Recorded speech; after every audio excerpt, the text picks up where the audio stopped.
Crap, a lot of new faces. Thanks, guys. I know I got a lot of Full Sail guys, which is awesome.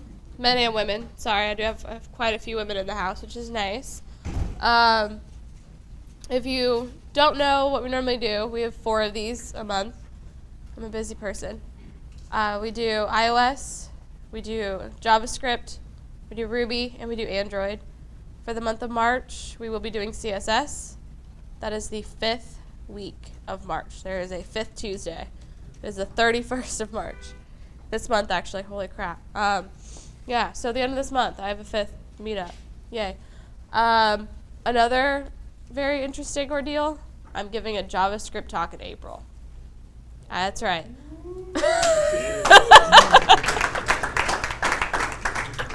I'm learning JavaScript in a month. I'm building something and talking about it. That's April 14th. So RSVP to that.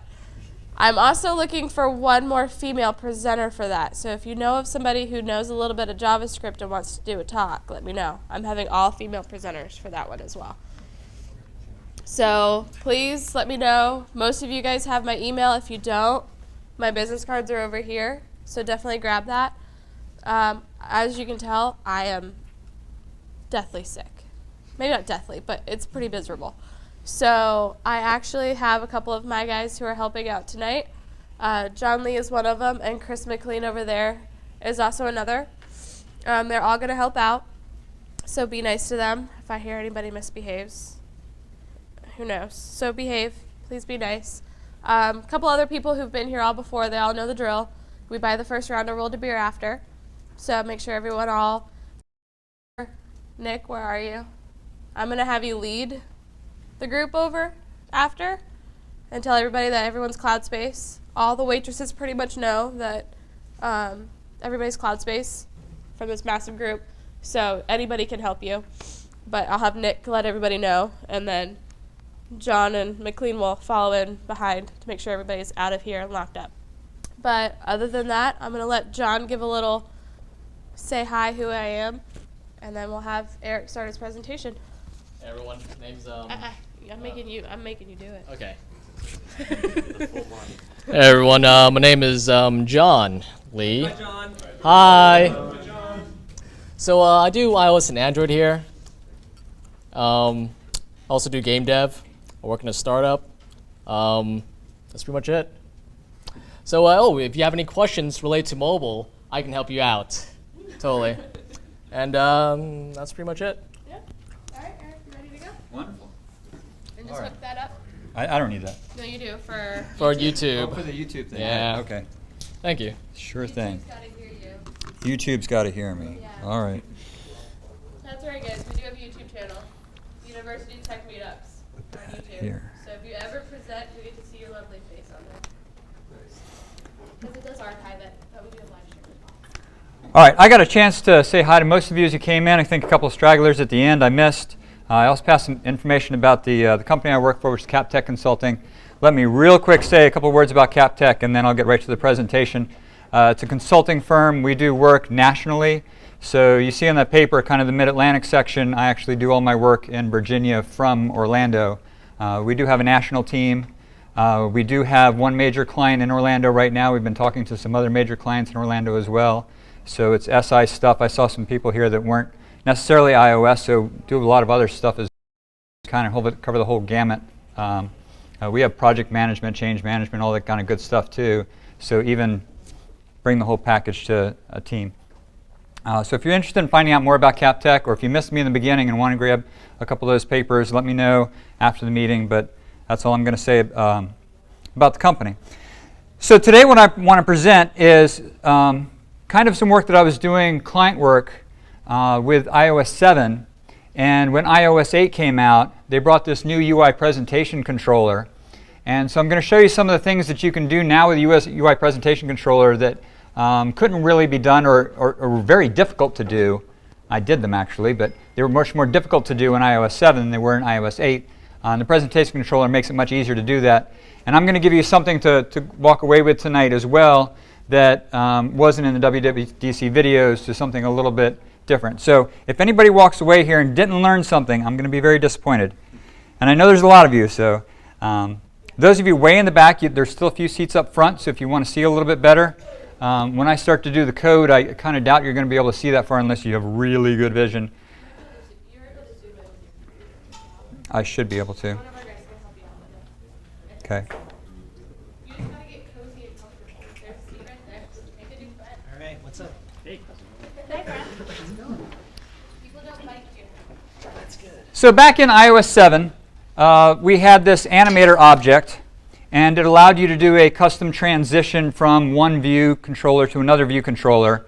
You had these two protocols, the transitioning protocol and the animating transition protocol. And we're still going to be using those as I'm going to explain those tonight, but those are really more iOS 7 types of things.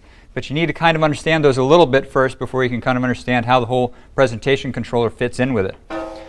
So your animator object was responsible for animating your view controller content on the screen using a property called the transition context. We'll see that in there. But at the WWDC, Apple admitted, hey, we gave that too much responsibility. It's just too bloated. There's too much stuff in it. It's too complicated to try to work with. So they came up with this UI presentation controller.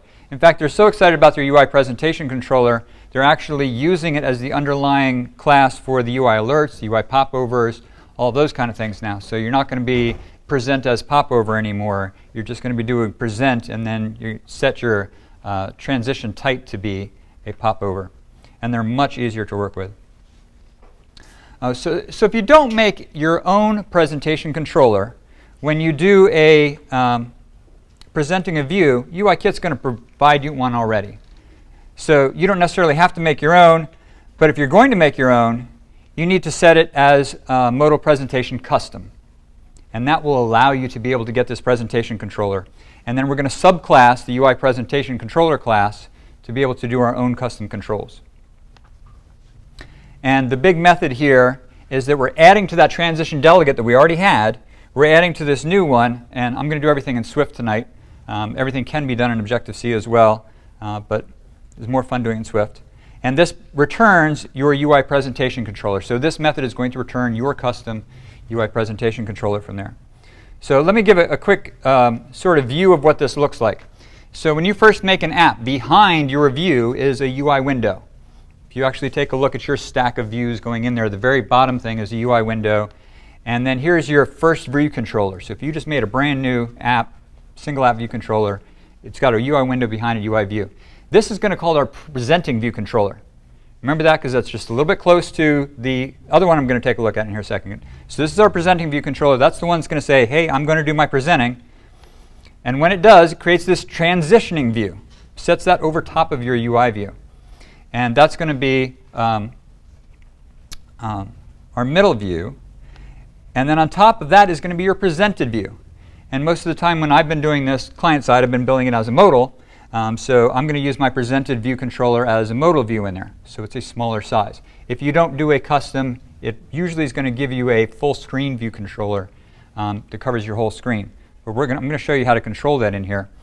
And this presentation controller, that custom one that we're going to make, is going to be the container that's going to hold that presented view controller.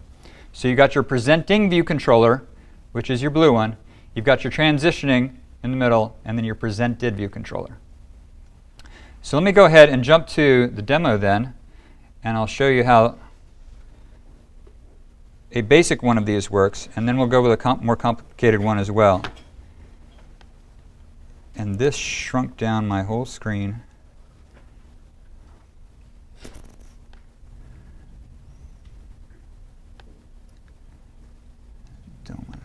I want Xcode preferences. I'm in presentation. Let's go presentation large. Okay, hopefully you can see that in back. That's about as big as I can get that with presentation large. So the first thing I did was I created a delegate, and my delegate is just simple enough to say I want a modal presentation size. And so any class that's going to be able to work with this presentation controller is going to have to required to have that method in it. So then I made a modal view controller. So this is going to be my view controller, and it is going to implement that method, modal presentation size, And I put an assert here because I actually don't want you to make an ES modal view controller. I always want you to extend that class. So I put an assert there that, hey, the child class must override this method. So if your class doesn't override this, then you're going to get that error message and your app's going to crash. But you should never see that if you do it right. So next, I'm going to go to the still iOS 7 stuff. With the iOS 7 stuff, you had a presentation animator. So this says, how do I want to animate from my presenting view controller to my presented view controller? So what I did here is pretty simple. Is I just did a transform make scale and made it really small, 2/10 of its size, set its alpha to 0 so you can't see it, and then I did an animation with duration and set its transform back to 1.0 so it's full size and full alpha.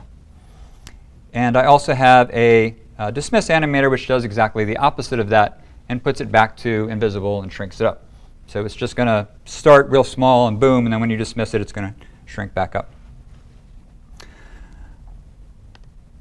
Next is my presentation manager. Now you don't necessarily need to have that presentation manager, but you do need to have this UI view controller transitioning delegate.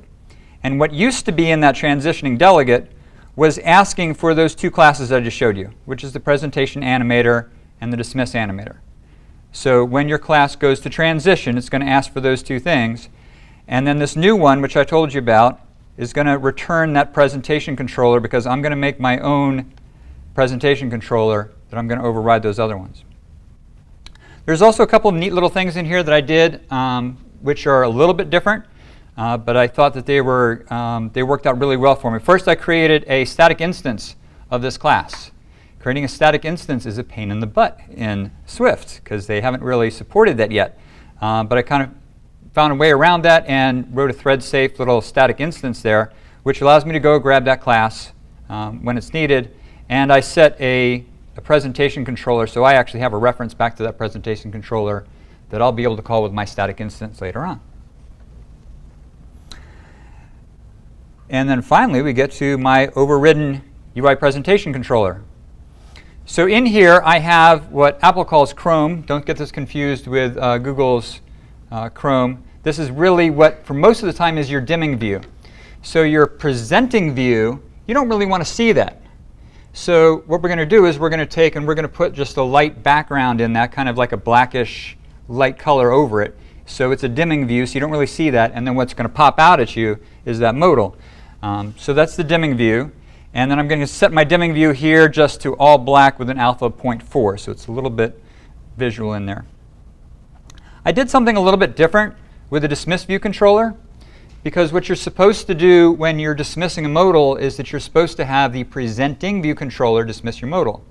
Well, typically what you would do is you'd write a delegate method and then have your presenting view controller be that delegate, send that delegate down to the presented view controller, and when the presented view controller, the modal, wants to go away, you would say, hey, send my delegate back and tell him to dismiss me. Well, I've already got this delegate here, so I said, well, why do I have to keep track of passing that delegate down? And I'm going to do a navigation controller later. Pass that delegate down, I'm going to eventually have to figure out where it's at and then send it all the way back. Well, if I put it here, I already know who my presenting view controller is. It keeps track of it for me. And so that way I can just say, hey, dismiss my view controller, and then I don't have to worry about keeping track of my delegate all the way through.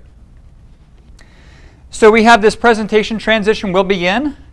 And notice these are overridden functions. So these are actually functions that were in the UI presentation controller, and I've overridden them. There are more methods. I didn't put them all in here, so I overrid a few of them because I want to show a few of them. So I took my dimming view and I made its alpha 0 so it wasn't visible. And then I did this is a neat little thing that they've got here, animate alongside transition. So I've already got my transition and my modal view popping up. So at the same time as my modal view is popping up, this is going to animate alongside with it, running on the same thread. So it's going to be starting the animation at the same time, having the same animation time as what that modal is going to be coming in there. And so I don't really have to figure about making sure that they're aligned correctly and syncing them up. Just do this animate alongside transition. Same thing with the dismiss, does the same kind of thing. And then there's this nice new method called preferred content size did change for child content. So the child content is my presented or my modal view controller. And when it changes its preferred content size, this threw me off in iOS 8 Because in iOS 8 and iOS 7, I could say, hey, I want my preferred content size to be this new size, and it would change it. In iOS 8, I did that, and it laughed at me. I was like, what's going on? Why is this not here anymore? And it's because of this. Because this new method is supposed to first decide if it wants to let you change. Is there enough room on your screen to have this happen? Do you really want this to happen at this point? And then if it does, then you have to make the change in your presentation controller. So you have to do that stuff yourself. No, I didn't make a decision here. I just said go ahead and change the size. And then at the bottom here, I wrote a nice method to change the size. I animated by changing my presented, my modal view, presented its frame, and then I grabbed another overridden method here, this frame of presented view and container. Now notice in my presented view and container, I grab the delegate class that has that modal size in it, and if it's a modal view controller, I grab its modal presentation size. And then I'm going to show you a little bit later, I'm not going to do that one first, but one with also with a navigation controller, because that one's a lot more complicated. And then I think the last thing, just about the last thing we're going to do, our view controller. So our view controller has this delegate, which we just created. I'm going to set my modal presentation size to custom, my transitioning delegate to that detailed transition delegate that I just showed to you. And then we're going to present that view controller. Everything is just present view controller now. You don't have to present as a popover, present as a modal, just present view controller. And the view controller I'm going to present, the most exciting one, actually it's really not very exciting at all. It starts off as a 300 by 400 size controller, and then I put a button on it to change its size. And what I did here is I just called preferred content size. And so when I call that, it's going to go back and say, what is your preferred content size for the child view controller? Do I want to do that? Then go ahead and change the size. And here's the actual method that it's going to be calling from there. So, to see it run.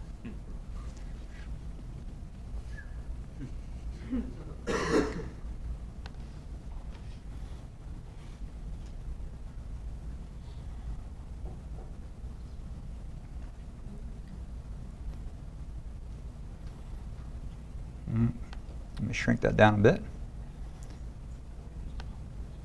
There we go. Okay. So here's my resizable modal. I'm going to click that, and you're going to see it animate in.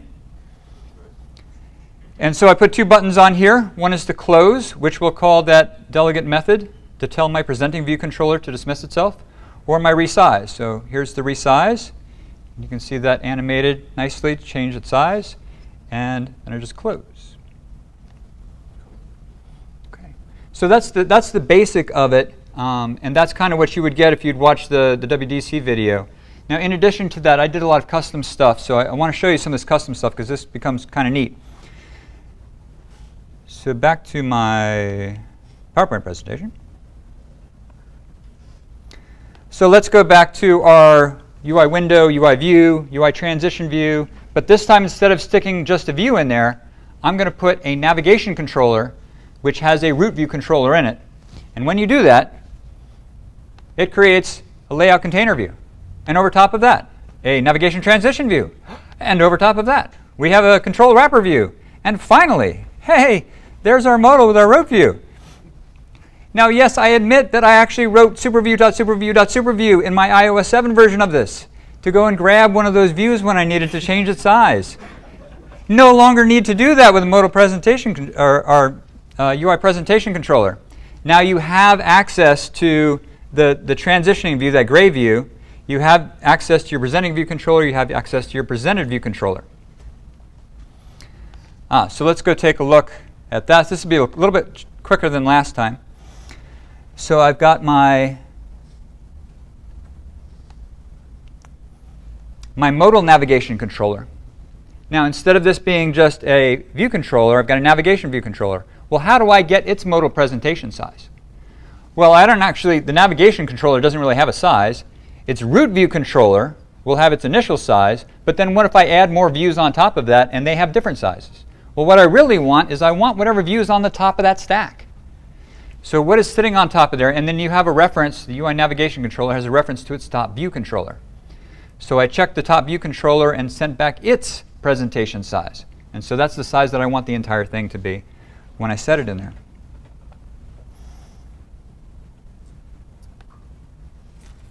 So here's where I asked if my presented view controller, presented, is an ES modal navigation controller. Then I want to set the presentation size based upon what my top view controller there is. My view controller back here. So here's how we set it up. Here's my inner view controller, which is my sample mode of view controller. I set it inside of a navigation controller. And then I took the navigation controller, set its presentation size to custom, and set its delegate. And then the classes I have there aren't much more exciting than the other ones that I had. I have my first view controller, which has a size of 300 by 500. Ooh. And then it will, when you click on a button, go to the second view controller. Ooh. And then the second view controller does almost exactly the same thing. So let's go take a look at that. So modal within navigation. Here's my first view controller. And then I tell it to go to a second view controller.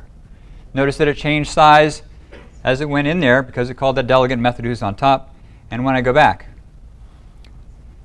Ooh, that was kind of ugly going back, wasn't it? It kind of went and then did that. Well, that's one of the reasons why I created that static instance in there, is to give me a little bit finer grained control of when that's going to happen. Because you'll notice in here that when I did the view will appear, I just changed my preferred content size. So I let then, the AppleWorks decide when to make that change. Well, instead of that, I'm going to call my shared instance, and I'm going to tell my shared instance directly to change the size. And I'm going to do that here as well in both classes.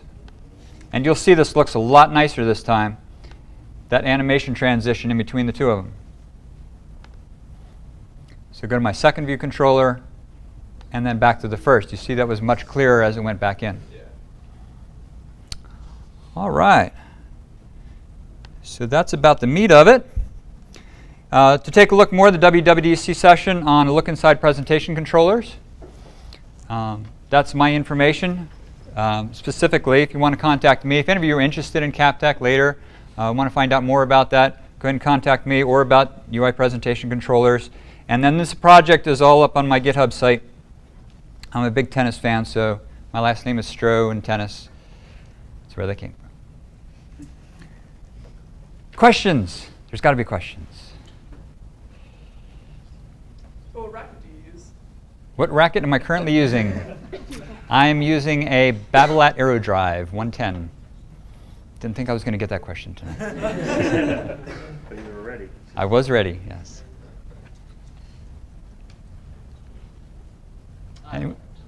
Yes? So you have a UI presentation controller, and then inside you can have navigation controller with multiple view controllers just moving back and forth. Well, the UI presentation controller is the one that controls the transition between going from one view controller into another view controller. And my second view controller was always the modal view controller there. So it's kind of helping you do that transition between the two of them. It's not specifically just for modal. It can be for pushes maybe? Oh yeah, you can do it for lots of different types of things, okay. Yes. So this is just what, I'd been doing a lot of stuff with my client on this particular style. So I chose to kind of follow that same pattern to show it. I will be at World of Beer tonight. So if you don't want to ask now, you can ask while we're drinking a beer later.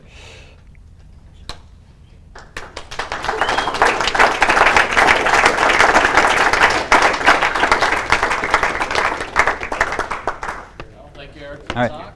Thank you. Oh.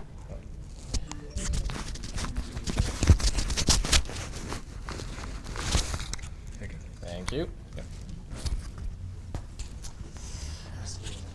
Yes. And so this is halftime. I want to tell you about some of the stuff that's happening around town. Next month, April 13th to 18th, it's Orlando Tech Week. So you got a lot of the local tech companies hosting events around town. One that I'm really excited about is called Bar Camp. Essentially, anybody can sign up to give 15-minute talks. You just go there, hang out, listen to talks, or speak yourself. They have this giant whiteboard where you can just sign up for a time. It's a real casual event. It's great for networking or just even learning stuff. But yeah, that's all happening next month. That's all I have to say, actually. Next up, we have Matt. See what? Oh, I'll hook it up. Thank you.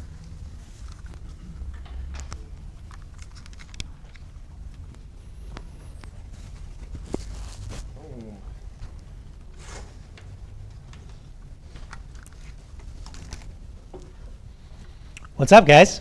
How you doing? You guys doing good? Yes. Yeah? Awesome. Quick poll. How many of you guys have been doing iOS development for 1 year? Raise your hand if you've been doing 1 year. Yeah, I'm going to go up. So 1 year. Okay, 2 years. 3 years. Okay, yeah, you're going to win this. 4 years. Wow. Okay, but there's not a lot of you. That's good. I guess I can just make up a bunch of stuff and not a lot of you will be able to tell, right? So yeah, before we get into this, a little bit about me. So I like to say that I'm a wannabe philosophy professor turned wannabe tech entrepreneur. That's a fancy way of saying that I have my bachelor's and master's degree in philosophy. And until about 2 years ago, I was planning on being a philosophy professor. And then I was like, hey, don't want to be poor, so decided not to do that. So that's like a short way of putting it, I guess. But anyway, so I've only been doing this for a little bit, and I actually spend a lot of my time doing Android development. So if at any point during the presentation you're like, this is a load of shit, like feel free to just raise your hand and be like, I think you're full of it, because hey, you might be right. I'm just a philosopher who like does mostly Android development. Cool. So that's a little bit about me. Let's go ahead and jump in. So one of the things that I learned back in my philosophy professor days is that the best way of getting like people's interest when you're giving a presentation is to just make kind of a controversial claim and to be underqualified to make that claim. So there it is, guys. I am an Android developer telling you the best way to do iOS development. But I'm hoping that this will inspire some conversation. So what do I mean when I talk about abstracting iOS? This is kind of a crude way of putting what I mean. So the best way of doing iOS development is to mostly forget that you're doing iOS development. So you want to specify your app's behavior in a way that does not directly rely on Apple's SDK. So that's the claim. I'm going to explain a little bit more about what I mean by that. So let's do that. So first of all, I think I skipped a slide. Hold on a sec. Or one's just missing. Okay. Hold on, sorry. Jeez. Okay, cool. So why bother even thinking about a better way of doing iOS development, right? Maybe you guys are like all happy, like, hey, iOS development is perfect. There's like nothing to improve. I don't think anybody feels that way, but just in case, here are some points that we can think about. So one thing is controller bloat. That's something that people complain about a lot. Now, to be sure, a lot of times this happens because your code's janky. But I think that there's something about MVC that really kind of sets you in the direction of having like bloated view controllers. I think the controllers do a lot. And so I want to talk a little bit about how we can kind of reduce the responsibility for our view controllers. Another thing that's tough, so obviously when your view controllers are bloated, like testing can be difficult. Also, you don't have complete control over certain things because you're using the SDK. Some of the properties are read-only, for example. And so testing can be challenging if you're trying to mock out certain things. You have to do partial mocks and stuff like that if you want to do unit testing. And yes, preventing janky code is good. So if we can think of a better way of doing iOS development that will help fight controller bloat, will make testing easier, and will help us write better code, then that seems like a win. So let's talk about controller. Oh no, this is the wrong order. All right, let's talk about bloat. So another quick poll. So I want to know the longest view controller, like it's a contest, longest view controller you've ever seen or worked on. Just shout out a number, and we'll see if we can beat it. 3,000 lines. Yeah, lines of code. 3,000 lines. 5,600. He knows the hundredth place. 5,600. Can anybody beat that? 5,600 lines. Jesus Christ. Okay, so. It was a project that was going on for 3 years, worked Okay. by multiple developers from different Okay, so lots of legacy code. Okay. All right. So controllers can be bloated. What's second is third? 3,000? 3,000? I want to get third place. What's third place? 2,000. 2,000? Yeah, That's pretty good. That's pretty good. So, all right, so I'm not making this up, right? Controllers can get kind of unwieldy. A lot of times it's because there's some janky stuff going on. But I also think that controllers have to do sort of a lot. So why do I think that controllers get kind of bloated? Well, you've got all your business logic, and then you've got to update all the views. And if you're doing fancy like animations and stuff like that, it can get, there's going to be a lot of stuff going on. Then you also have to, the presentation logic, by that I just mean like taking the data that's in your models and translating that data in a way that's like friendly to the user. And so because you've got all these responsibilities, like even on the best day, like when you're like refactoring things nicely, you can wind up with some bloat. Does anybody have any thoughts on like why do people think that controllers can get bloated? People think that, right? Yes. Okay, and that it's not just like you're a janky coder if your controller's bloated. Do people agree with that or no? It's the variable names. The variable names, that's what does it. Does anybody have any? The controller are too tied together. What's that? The view and the controller are too tied together. Yes. Boom, boom. Okay, good. Yes, I'm going to talk about that. Yes, the controller and the view are very tied together. That's good. Does anybody have any other thoughts on like why controllers get bloated in their experience? Deadlines. What's that? Deadlines. Deadlines. What does that mean? I'm a philosopher, man. You got to help me out. So when deadlines are coming up, Oh, deadlines. I'm an idiot. I'm sorry. I know what a deadline is. Good. Okay. I thought you were talking about like deadlines of code. I'm like, what's a deadline of code? I don't get it. Great. Okay, good. So good. Going once, going twice. Any other thoughts? Gone. All right, we're moving on. So why testing can be hard. This just goes back to the bloat. So if you have a lot of different responsibilities for a view controller, you're going to need your mocks. And you're going to have to do partial mocks because you don't have complete control over what's going on in those view controllers. Do people care about testing here? People care about that? People do that? Yes? Oh, this guy's hardcore. He's like shaking his, yes! Testing. Good. Okay. Good. So that's something that we care about. So then a better way of doing iOS development might be interesting. Great. Let's look at the last thing. Okay, janky code. So in my experience, I've written janky codes for two reasons. Either A, I don't have like adequate knowledge of the SDK, and so I'm just like calling the wrong methods and like doing something in a janky way. Or B, like I'm just not thinking clearly about the problem that I'm trying to solve. And so like I wind up like just like coupling two things together that should not be together, and then my boss wants to kill me like a month later, right? So that's why my code gets janky. And I think it's like probably about 50-50, but I want to see like where people are at on this. So if you like, those are the two sources of janky code. If you had to raise your hand if you think that more than 50% of your janky code comes from just not thinking carefully about the problem that you're solving. Ooh, nobody. Okay, 1, 2, 3. Okay, there's a little bit. Okay, and then the other half of you, are you guys just like not, you feel like you don't know the SDK well enough? Is that, or is there another reason? Okay, so there's a couple people here. Does somebody have another reason, an other that I haven't covered? No? Okay, interesting.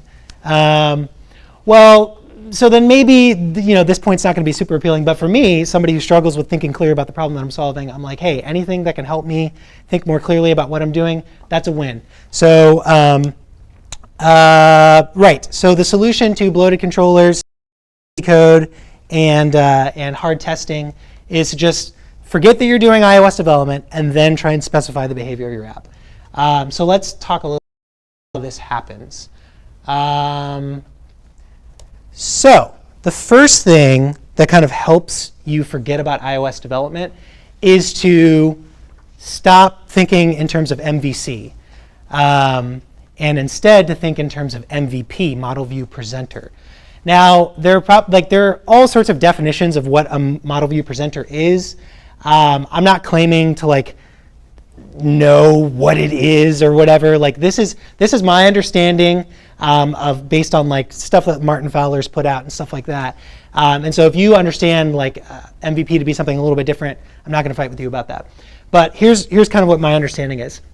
So you've got your view, your presenter, and your model. And basically, I'm going to try and put this in terms of MVC so that it's like kind of easier to digest.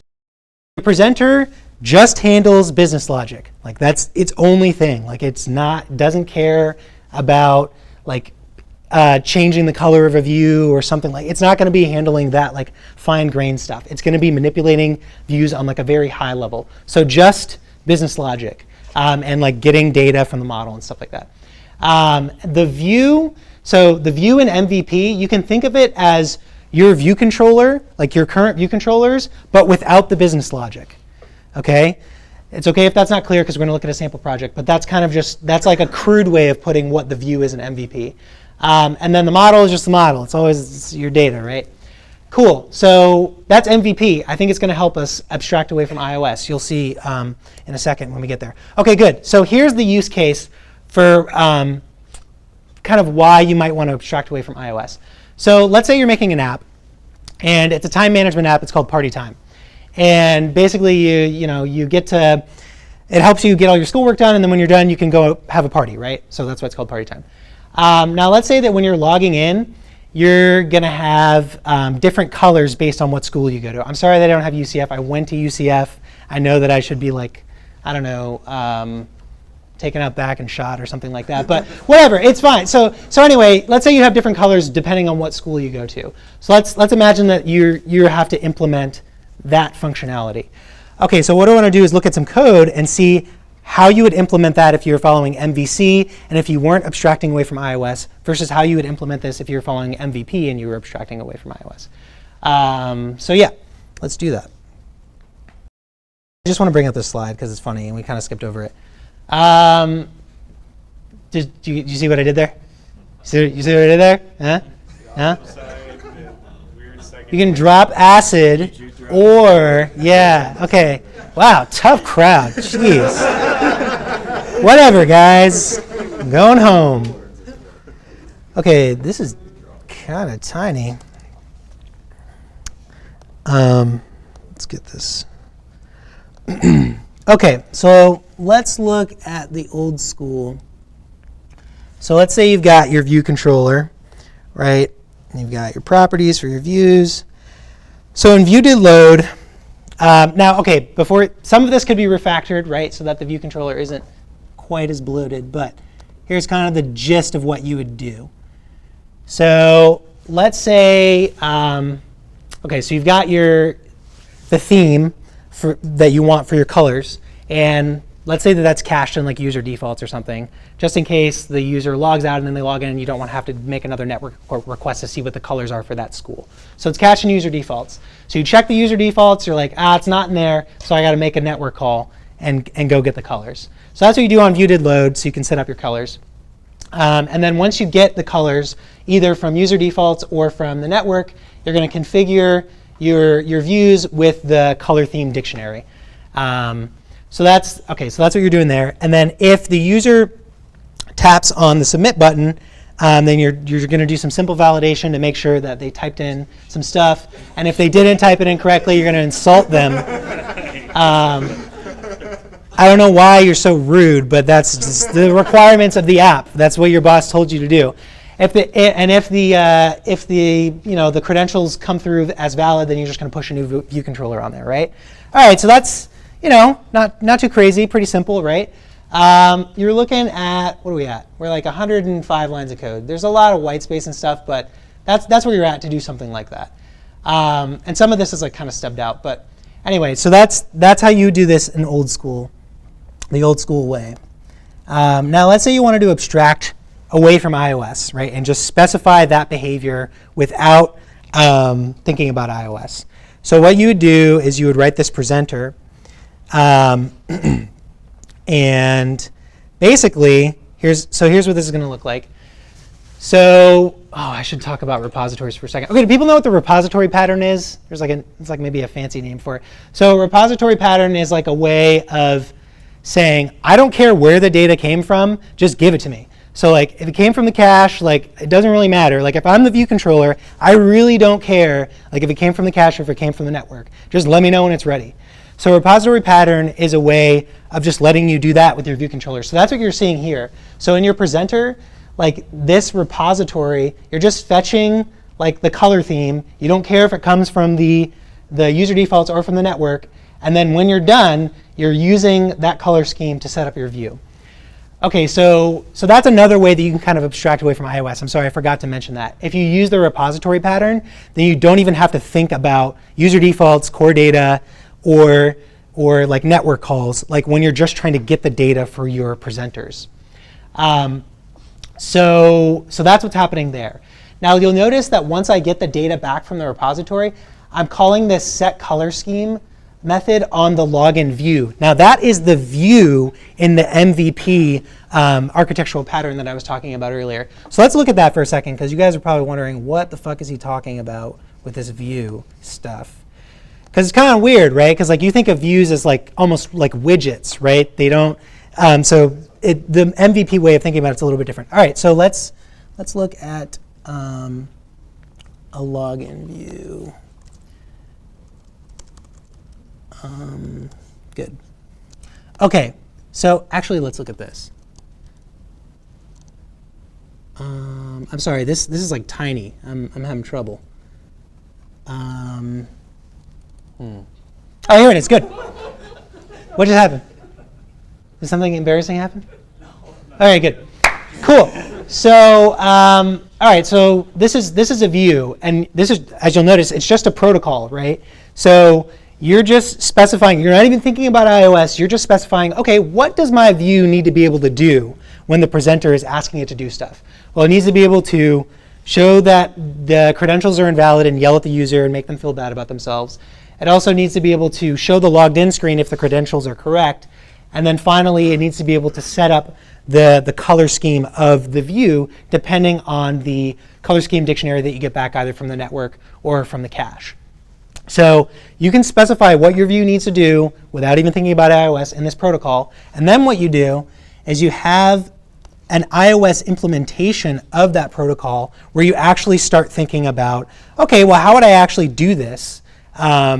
Now that like I'm thinking about iOS development. So this method, show invalid login credentials alert, like you're just checking whether you're running iOS 8 or not, and then you call the appropriate methods to get kind of an alert view to come up and let the user know what's going on.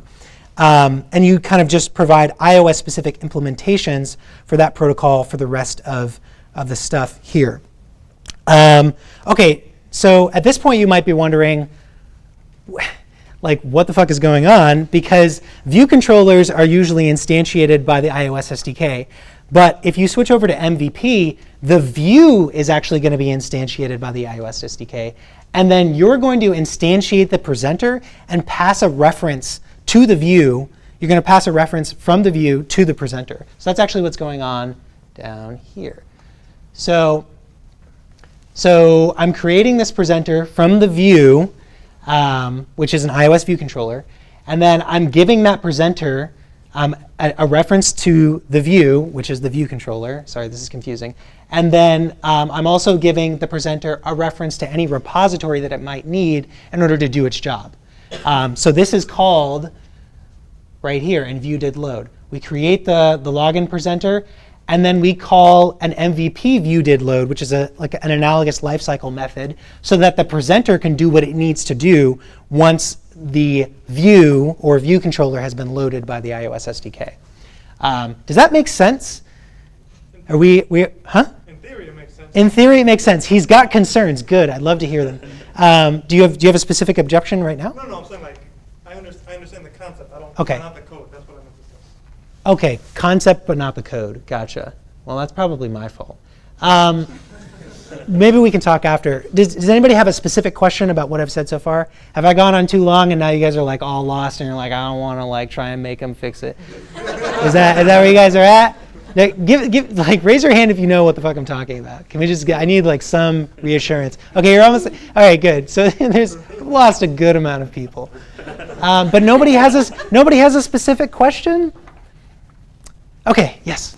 This is probably a dumb one, but No, listen, there are no dumb questions. We're writing a couple of 60-line files Uh-huh. to avoid a 106-line file. Good, yeah. OK, so I think there are other things that are important aside from just like the lines of code, right? Like readability, I think, is enhanced if you just like look at these presenter. Wait, where am I at? I'm in here. All right, hold on. So if I look at the presenter, like this, it's pretty easy to understand what's going on here. Like you're getting the color theme and you're setting it, and then if the user submits some stuff, then you're going to check whether it's valid and you're going to show, what you need to show, right? But if you go back to the old way, old school, I just think that this is less readable. And a part of that could be because this is could be refactored. But I think it's a little bit more complicated to figure out what's going on here because you're mixing in business logic with stuff that's going on with the views, like specific implementation details of how you're setting up your views. You might think that that's I'm full of shit. That's fine, but that's what I have to say. Yeah. Part of why I don't understand it as well is probably because the only coding I've ever done is Objective-C. Okay. Okay. So I started from nothing 3 or 4 years ago. Uh-huh. I did BASIC in the late 70s. Sure. And then 3 or 4 years ago, I started with just iOS. Okay. So, I've taken a class in C, Sure. and this, that, and the other, but Uh-huh. this to me looks kind of normal. Okay. And the other stuff's like, What is happening? yeah, this is Yeah. like what I'm Let me give a great example of why this is a really good idea. Let's say that you have an app and part of your code should be working with split view controller on an iPad and another one working on the phone. So your views are completely different from each other in how they implement what they do, but the business logic behind them is the same. So you're going to pull all your business view controller as dumb as possible so that all your logic is controlled here, and the only thing in your view controller is actually what you need to do to present that view. Right. you're kind of pulling it more toward the model, except you're giving the model a helper. That business logic area. Well, I mean, you're pulling it into the presenter. So all the business logic is in the presenter. The view control, what used to be the view controllers are just dumb views now. They're just responsible for showing stuff, and maybe they use iOS views as minions to do their bidding or whatever. But there's no business logic going on in the view controllers. Other questions? Yeah. The constraints, they wouldn't be in the view, they would be in the presenting part, right? Constraints, Yes. like auto layout constraints and stuff like that? Yeah, well, that would be actually in the view controller. I'm sorry, it would be in the view, like talking in the MVP sense of the word. Okay. So yeah, that's where you would put that. Because it's a specific, it's kind of a lower level concern about how the data is actually being displayed, right? So it's the view's responsibility. It's not a business logic thing. So the presenter doesn't worry about it. Yes? Okay, so model is just data. Your raw Just data. data, JSON, So whatever. obviously what you see. So what is business logic? What is business logic? All right, so that's a good question. So let's go to, okay.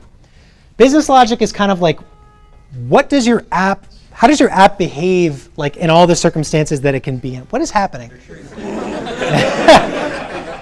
Talk if you like iOS. Yeah, right? So an example of business logic, and an example of business logic is actually what's happening here with basically what happens when the user doesn't put in the right data, like for their username and password. That's defined by the business logic. The business logic says that we insult the user when they fail to enter their credentials correctly. So that's what's going on here, where we're checking if it's valid. So help me out, guys. Can you think of other examples of business logic? I mean, it's just all of the interesting stuff. Well, I guess that's a matter of opinion. It's just the logic. It's just maybe it's confusing to say business logic, but right. just the logic of your application. Just What the is it logic. doing? Yeah. Creating a calculator app, it'd be the addition of two numbers, right? Sure. The actual addition itself is business logic. That makes sense. Yeah. The business work. The input The fields actual are your work is business not- to be yeah. Right. Yeah. Okay. Good. So we're good. Awesome. Any other specific questions? This is good. I'm glad you guys. Thank you for asking this stuff and helping us get on track. What is the difference between your approach Uh-huh. when you sell Model view presenter. Yeah. model view presenter, right? Uh-huh. To MVC, which is the model view controller, which I am trying to identify, the keys that differentiate between both, but You don't see it. Okay. Let's actually go back to this little chart here because I think that might be helpful in answering the question. So with MVC, imagine this was MVC stuff. So you've got So with MVC, your views, they don't really have a reference to the view controller, right? They're just kind of like dumb things, and the view controller is using the views to display whatever it needs to do. So one key difference between MVC and MVP is that the view and the presenter they explicitly know about each other and talk to each other. They're not communicating in the same way as their analogous components are in the MVC paradigm. So that's one key difference. Another key difference has to do with the responsibilities of the objects.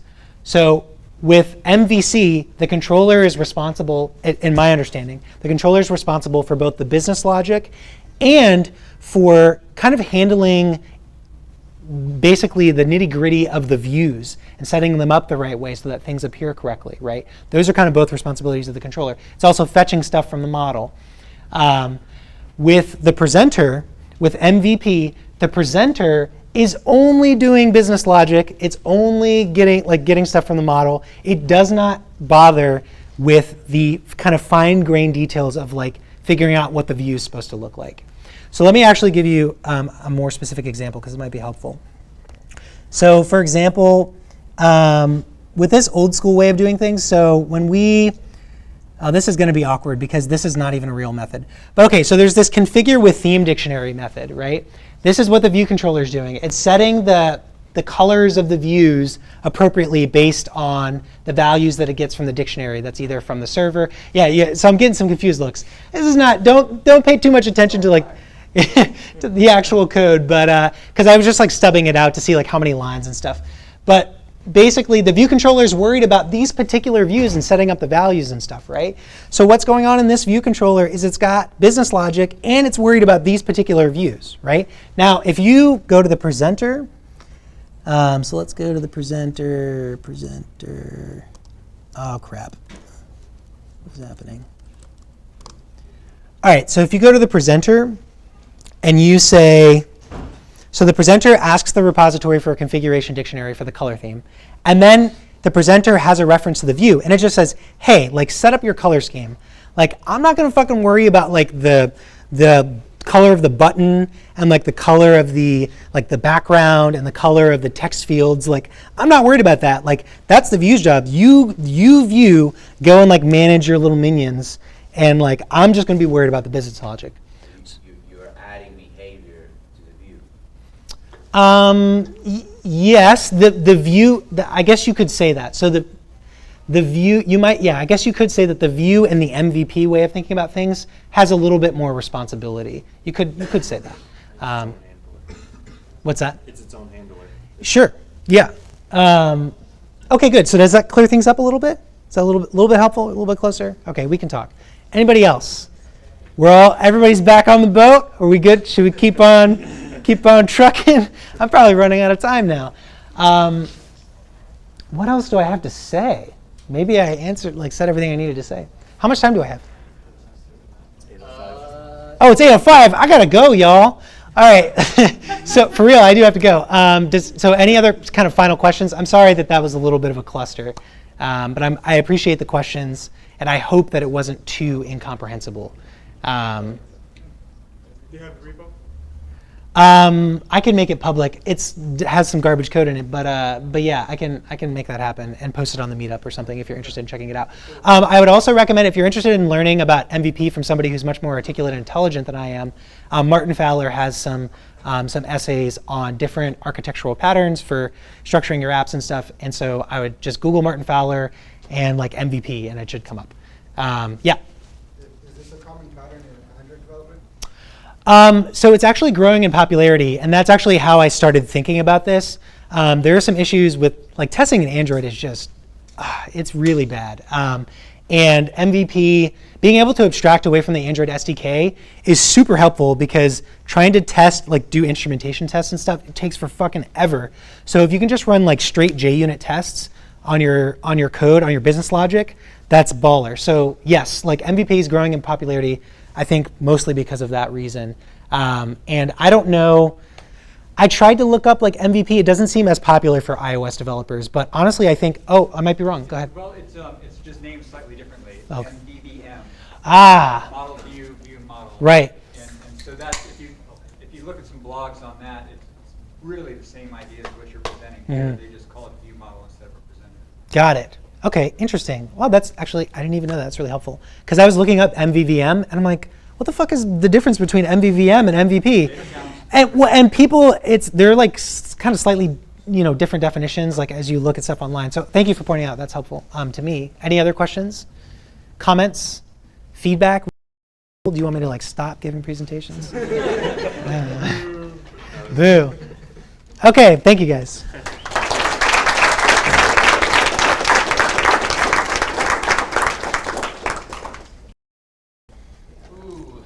All right, it's almost the end of the night, which means it's giveaway time. Thank you for the presentation, Matt. Oh, thank you for letting me borrow the laptops. And I'm actually going to run because I really do have to go. Yes, you have the mic. Oh. I will take that. Yep. But it's a good talk about writing clean code. Clean code, yeah. Yes. Got to, man. There you go, brother. Have a good night. You See too, you guys. man. Yeah, so model view presenter is another way of writing clean code. It's to make sure that you don't have one file that's 3,000 lines long.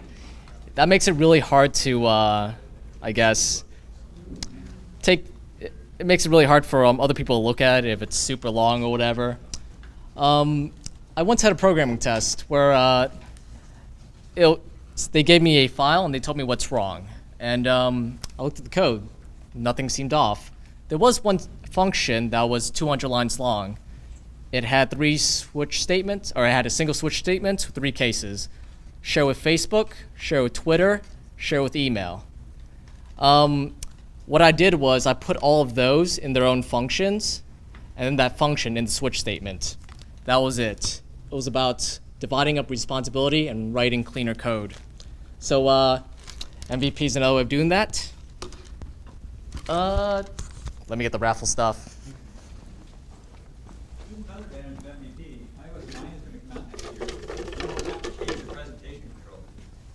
Oh.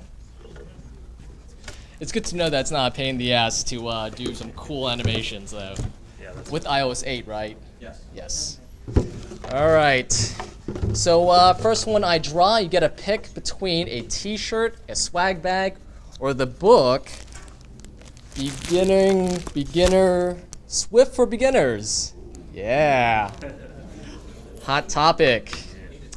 All right.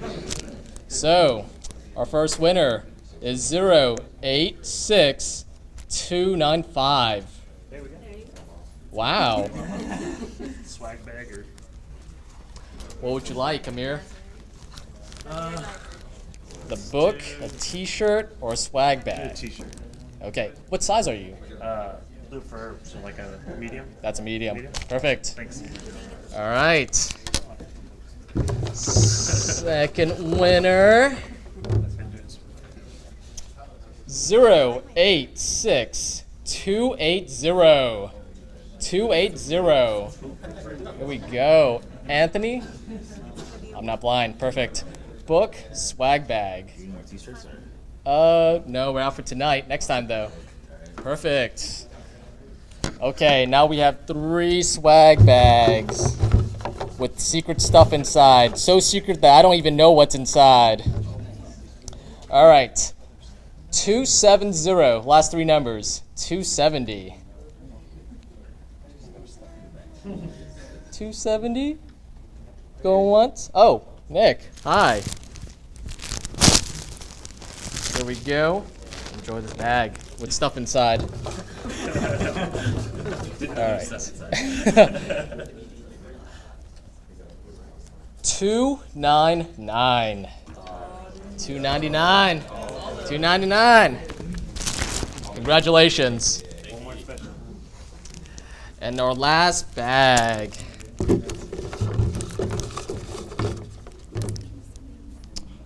$272. Wow, nice. Here we go. Congratulations. So we have meetups every Tuesday. Next week is JavaScript or Ruby? I don't remember. JavaScript? Yeah, so if you want to sign up, same stuff happens, except for it's going to be about JavaScript. Let's see, Nick, raise your hand. Over there in the back with the cap.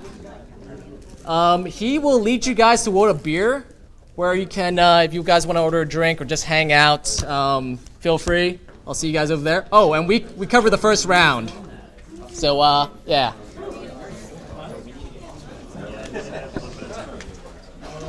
Thank you guys. A lot of fun. All right, cool. Congrats on the Fellow game devs. t-shirt. Yes, Full set, right? I am. Full Sail Game Dev. Nice. Yes. What year? 2011. Okay. What am I doing? 2013. 2013? Yep. Cool. Indianomicon Thursday. Oh, yeah. Yeah. I actually presented for the third one, Which one? Which game? Rise of Perdition. Rise of Perdition. It was like a platforming game. I feel like I remember it. I feel like Yeah. You can show it to me later. Yeah, it was awesome. Yeah, it was pretty cool. It was our final project game. So. Nice. Yeah. Final project, Full Sail? Yep. Oh, yeah, that's right. That's right. Fixed it, man. Nice. What was it? I think it was the text file wasn't in there correctly. So Oh, that was it? I just remade it. Man, that's a dumb problem. Yeah, I've only looked at it for like 10, 15 minutes, so I just sat down and like. But congrats, man. That Yeah, can be I stuck know. on I it. submitted it. It's due at 12 today, so I was like. All right. Well, I'll see you around. So have you been working at Cloud Space since you Yeah. graduated? 7 months. No, Oh. no. I spent 2 years in the game industry, 1 year freelancing, and then here I am. Sweet. Yeah. Sweet. How do you like it here? Oh, dude, everybody's. Most of the people here, are smarter than me. I really love that. right? And like, whenever I'm doing something, my lead Joey comes over. And he's like, "Hey, you can do this better." I'm all like, "Whoa, you're right." So he's just raising my bar, you know. That's great. Yeah. And I think we're hiring. We upped our sales team. More projects are coming in. I don't know if you're interested in that. Cool. Yeah, I'm still in school, but he's Yeah, been doing iOS development. I actually worked for a mobile development company right out of school. And, Nice. we worked on a few projects for AT&T and things like that. Hey, But I mostly did iOS, not any sort of Android or anything. doesn't matter. We have iOS and Android projects and stuff. If you're interested, grab Caitlin's card. Okay, cool. Yeah. Okay. Awesome. It was a pleasure meeting you. I'll probably see you guys around See then. you. Yeah. Yeah, we'll be over there for a little while. I was gonna ask you Sup? a question. Do you use spring animations? Say what? Do you use spring transitions in your animations? Free transitions. Spring transitions? Oh, I know what you mean. Yeah, like the initial spring. Do you use Material those also? design's really popular for that. I don't because I'm lazy and I don't have a good design eye. What about for 3D animations, like games? Uh, Like guns, anything from as small as that? Because I was watching a video of an indie developer who was using spring animations for everything from movement to get to guns. I can understand that for animations because it looks cooler. Gary? Cool, man. Glad you like to talk. All right. Yeah. Anyways, I'm just starting now. Are you gonna? Oh, no. Man. All right. Well, I'll see you next time. Yeah. It was actually a very relevant talk at the end. Guys, thank you so much, man. Hey. Man, nice to meet you, John. Good to see you guys out here. Thank you for hosting us. I kept wanting to chime in on stuff, but I don't know Enough? I don't Yes. know iOS. I can apply all of those things to JavaScript. We're talking about the MVP, model view presenter, or Just the the entire idea of separation of concerns in MVC. yes, dude. Like any high level, any programmer, that's so relevant to any programmer. Any programmer. Oh, Like the that was actually my cloud space test. Well, you had a much harder cloud space test than I had. Oh, the hard cloud space test was Randall. That's a cool. See you around. I don't want to interrupt. Oh no, Oh, no, we you work go. together. We'll can talk Oh anytime. no, just scream at him like tomorrow across the room. Yeah, Oh, this is a cool space though, guys. I like it. definitely, man. I'm glad you enjoyed Yeah, well, all of this. well, we're in a boot camp, and we're just starting. Iron so- Yard. Yeah. Yes. Nick is Iron Yard Nick- does iOS? Yeah, they just started an iOS class. This is like the first one, Nice. and everything's going over my head so far. But I'm just learning. Yes, Like, it this is the will first slow one. down. It will slow down. I've gone through Full Sail, same thing. It'll take you like the first month, second month until you're like really grasp everything. Yeah. Well. Right now it's like you're getting bits. Yeah. Definitely. I get what you, Like I get we're that. just starting our second week, and everything's just like kind of jumbled in our heads. We're starting to figure out like everything. It's starting to piece together just a little bit. It's Are pretty you rough. starting though? Thanks for coming out. I don't know iOS, So- but I would keep that last talk in the back of your head. 'Cause Last that talk? applies to all MVC frameworks everywhere. Yeah, that looked pretty cool. Just Yeah. general programming. Like I don't know about the whole what the P and MVP means or what a presenter is, but the whole separation of concerns in MVC is really important. Yeah. Like just keep it in the back of your head. Yeah, that's what Ben, our instructor, was talking about. He said we'll probably even use that later. He said it's pretty interesting. But you said you were into game development? Yeah. You're doing iOS or Both. both? Multi-platform. Unity. How long have you been doing that? 2 years. I'm kind of hoping to get into that eventually, possibly. Unity is a cool thing to do. Yeah. Yep. I've got some friends that are doing like indie development with, but they're doing C++, I think. Ooh, It's one of those languages. Hardcore. Yeah. Yeah. But that's supposedly what you need. Well, I've heard for if you're like, AAA, Yeah. I don't know if you're going for AAA. You know, like if you just want to make a game, which is still super relevant because you can't get to AAA without making a real game. Yeah. Yeah. For The language sure. is not important as compared to actually making the game. But yeah. Right. Yeah. I'm just hoping to get started. Through mobile is the field that I'm starting with. Maybe branch into game dev. Maybe. Game dev? What? I'm not real versed in that. Is that what you want to go into? Oh yeah, game dev. Right. Oh, I yeah. thought you meant like a company or something. Right. I'm actually from Texas, so I'm hoping to get a job back from there. Nice. It's a big tech hub. Yeah, Austin. Austin, yeah. Yeah. It's a cool city. I like it. That is where I go to when I go visit my parents in Texas. Because my parents live in Waco and it's Waco. Yeah. I'm gonna turn out the projector. Things gone. Overheat. No one. Are you coming back here? Whoops. Nothing. Are you going back here? I'll probably just grab all my stuff and just head over to World of Beer. Yeah, I don't want to keep you around, but what's Go on, something next that you've door. developed and I can like look it up? Let me give you my GitHub repo. I have a few Unity games there. Oh, you're here. What's my pen? Do you have a card? My card. Oh, alright, well, add me on LinkedIn. I'll show you some of my stuff. Cool, please. Welcome to have you here.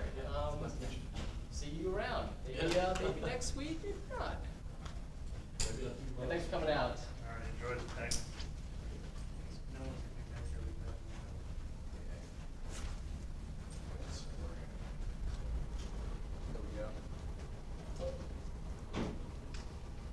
Alright, let's go make sure everything's kosher, lights and everything.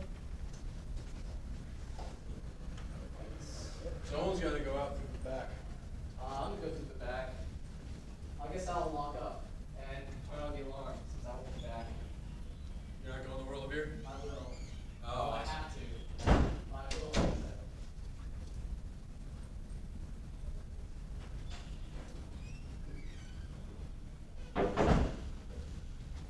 That entire idea of splitting off from your framework. Oh, The SDK for all your business logic is exactly what we're doing in solid layer. yeah. Just verbatim, that was the major goal of the project. That makes sense. Don't want that creeping in. iOS, their view controller touches the view a lot.